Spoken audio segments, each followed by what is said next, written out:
We are so excited because we have a special third guest for you I today. know. It's like I we know. have 3 this time, and and all the guests today are really amazing. No pressure. No pressure. We are joined by Mr. Allen Valor. I've known Allen for, I don't even know, a long time now. 8 years. 8 years? Yeah. Okay, yeah. I was going to say about 10, so I was being gracious. Yeah, about 8 years. And Allen is an actor, a producer, very involved in the film industry here. I always feel like it puts pressure on people, but I will say he's one of the funniest actors that I know. Like on film, just watching his performance, it's like he's really funny. But hi, Allen. Thanks for joining us Thank today. you for having me. Yeah. Appreciate it. So I think what I want to start with talking about is kind of, we'll start serious and work up to some of the fun things. A lot of people don't know what it takes to really be an actor, especially maybe in Arizona where, Right. We're not flush like LA or New Mexico necessarily with castings all the time. Yeah. What does that take to be an actor? Like as your job, as your passion, what does that require from you? Personally, it's a lot of determination and a lot of sacrifice. When being an actor in a community where, there's not a lot of money, there's not a lot of opportunities, you tend to have to focus a little bit more on that career, and it can cause a lot of stress when it comes to like relationships with people, because it's something that you have to focus on a lot more as opposed to being part of the LA scene where there's a lot more opportunities, a lot more casting and things like that. Yeah, So, for sure. yeah. And I know you did something that I had done in the past too, which was sometimes you stop waiting for projects to come to you Yes. and you do your own projects, Yes. right? You want to Yeah. talk a little bit about that? Yeah, so Kevin R. Phipps, very well known in the community. We got together and we produced a horror film called Dr. Seville's Horror Show. And I star in that. I play the evil mastermind, Dr. Seville. Yeah, I guess you weren't funny in that one, but No, there was a few funny moments. yeah. Like you said, it's when it comes to Arizona, you kind of have to pull a Bradley Cooper, where he did Limitless, because he was starting to be typecast. So he's like, well, I'm just going to do it on my own. I'll be an action star. Yeah. So it's the same thing here.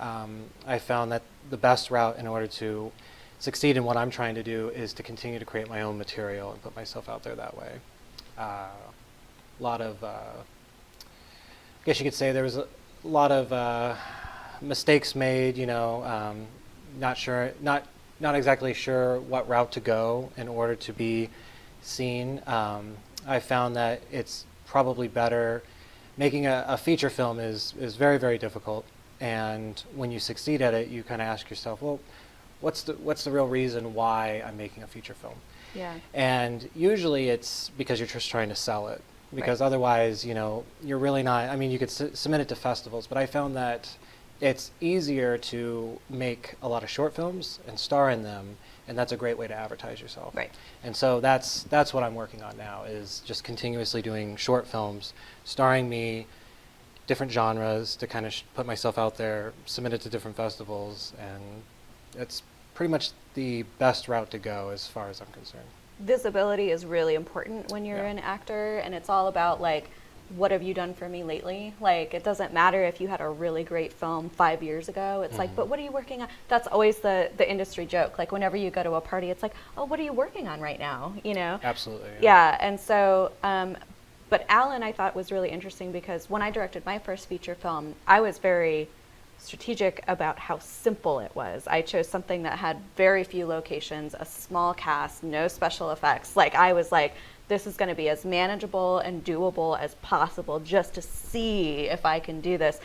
And they do Dr. Seville's Horror Show, which for people that may not be familiar with it, is a really high quality horror film. And it is it's a huge cast, tons of sets, special effects, all the things, practical effects. You know, it was a huge undertaking. So for those that might not be familiar, why don't you talk a little bit about Dr. Seville's Horror Show and what that's all about? Yeah. So Dr. Seville's Horror Show, it's a horror anthology, and it revolves around 3 stories that are interconnected. There's so many horror anthologies out there, Tales from the Crypt, Tales from the Dark Side, Trilogy Terror, you know, the list goes on. From a distribution standpoint, one of the things that we needed to strive for was how could we be different? Yeah. So one of the things that we did in the film, our writer, Craig Chenery, very brilliant man, he made it to where all 3 stories, because you have a wraparound story, and then it keeps trailing off into these 3 different stories, these 3 different tales, but they're all interconnected with the characters. Sort of like Pulp Fiction, where it's kind of played out of order. Another unique thing about Dr. Seville is usually a wraparound story, you have like the Crypt Keeper from Tales from the Crypt, not very deep, you know, you just have like a creepy guy just kind of says a couple lines and introduces the next film. The Dr. Seville character actually has a very in-depth story behind that as well. So those are some of the unique aspects of that film. And I believe our budget was around $7,500. That's it? Yeah. It looks like a multi-million-dollar film. However, it took about 3 years to do. And that got me thinking about my career and how, you know, you learn from your mistakes. And I don't regret doing Dr. Seville at all, but now I'm focusing on things a lot more simple and focusing more on my acting career as opposed to being a producer, because being a producer without money in Arizona is terrible, for lack of a better word. It's extremely challenging. So not to sound like going to a party, but like what's next for you? Like, what do you got on the docket? So there is a short film. We're working out the budget right now. I finished writing it last month. It's a dark comedy called Prank Call Disaster. Okay. I probably can't talk about it because it's a G-rated show. Okay. But it should be pretty funny. I think some people will get it, some people won't get it, you know. But and then just finished another short film, close to finishing it. It's kind of an experimental film, and it's a character study based on me in the life of being a film producer. Yeah. And so Daniel Blunk, him and I, we started shooting that. We have a few pickup shots that we're going to do early next year. Okay. And then, early next month. And let's see what else. Can I ask, is the one with the cat viewable? Can people watch that?